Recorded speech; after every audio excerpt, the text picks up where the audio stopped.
Hey again, everyone. Welcome back to another episode of Discussions of Darkness.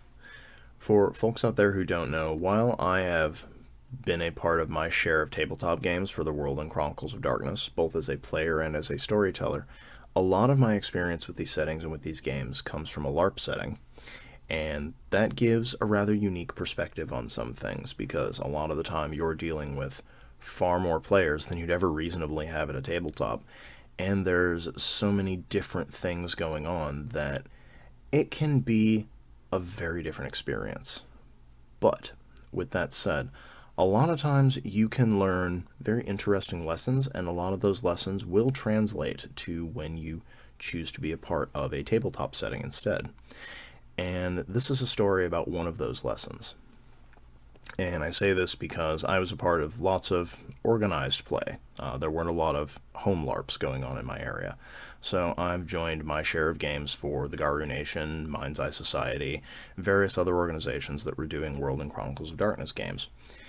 And in those organizations, there was usually a big handbook of house rules, or a selection of things that just were not allowed in game.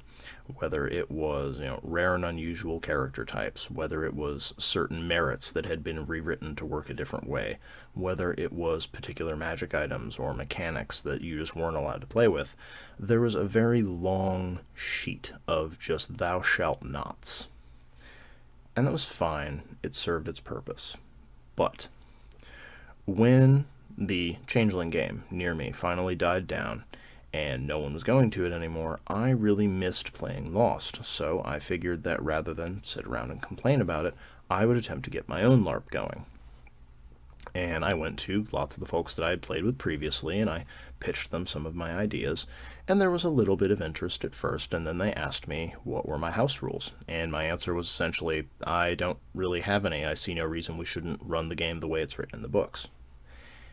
And the sheer interest that cropped up after my saying that was like a wave that went through the entire room as I just watched player after player's eyes light up. And at that point, interest sparked.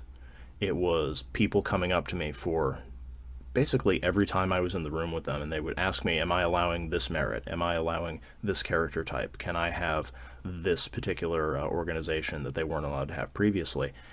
And every time I would say, if it's in the book, I see no reason not to allow it. And I will acknowledge, now that I've been finally running this game for a bit, because we had the pandemic, and that of course killed any ability to be part of a LARP, especially in person.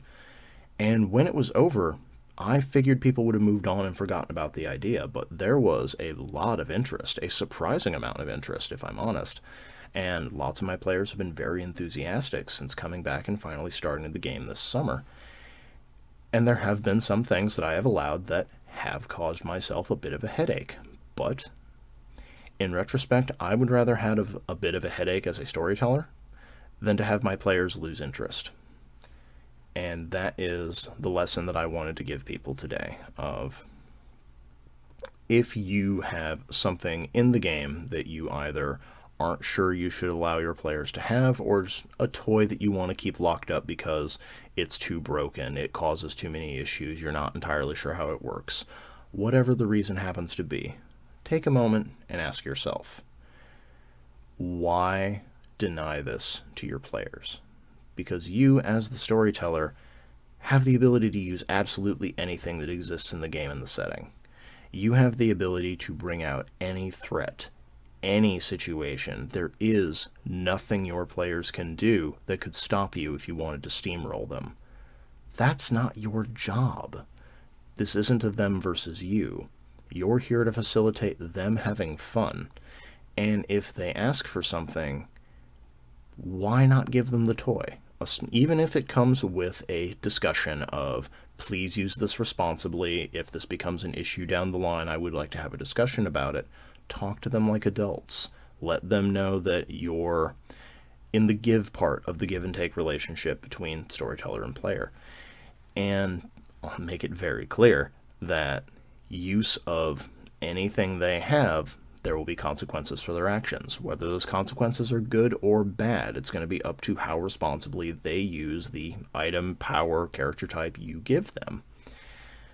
Because when you restrict things, particularly if it's things that aren't all that rare or unusual by the setting, it can really disconnect the player from the story that you're trying to be part of, and that is the first step towards people losing interest in your game, quite honestly.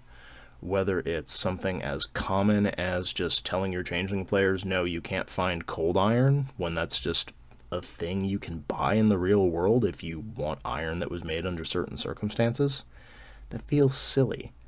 Telling people, no, you can't use explosives, especially if their character has a background as part of an elite military unit or part of a bomb squad, a Hollywood special effects guy. They know how explosives work. They probably know how to get them. They know how to set them up, how to rig them. Telling them they can't do that just because it's inconvenient for you to have your players with access to bombs? That's not a great way to be an ST. You get far more out of telling them, absolutely, go ahead. Give them whatever they want. And when they have it, a lot of the times they don't want to use it all the time. They just want to have it. And if they do use it a lot, if they use it irresponsibly, that's when consequences arise. Whether it's individuals who can identify their fighting style, whether maybe they were filmed on camera somewhere where they should not have been having a fight, whether they were leaving too many explosives around and now it's becoming a pattern and police are starting to get an idea of what to look for the supposed mad bomber, because they don't know they're a hunter going after vampires. They just know that someone is blowing up a lot of buildings for no apparent reason and rich people are getting nervous. Whether it's a bloodline who's been trying to camouflage themselves because they know they're not welcome in a certain area, becoming a little too visible because no one else has access to those disciplines. These are all part of that give and take relationship, but give your players a chance to have it taken away is mostly what I'm saying, because when you let people take out the toys and play with them, sometimes they decide, this isn't really what I thought it would be. A lot of the time, they have so much fun and get so excited, they will go to the mat for your game because no one else would let them play with this thing. And now, no matter when you're playing, no matter how much time there's been, no matter what other issues are going on, they will dedicate themselves to your game. That has been my experience with opening up, Pandora's box. It's worth the energy and it's worth the hassle to make sure your players are enjoying themselves.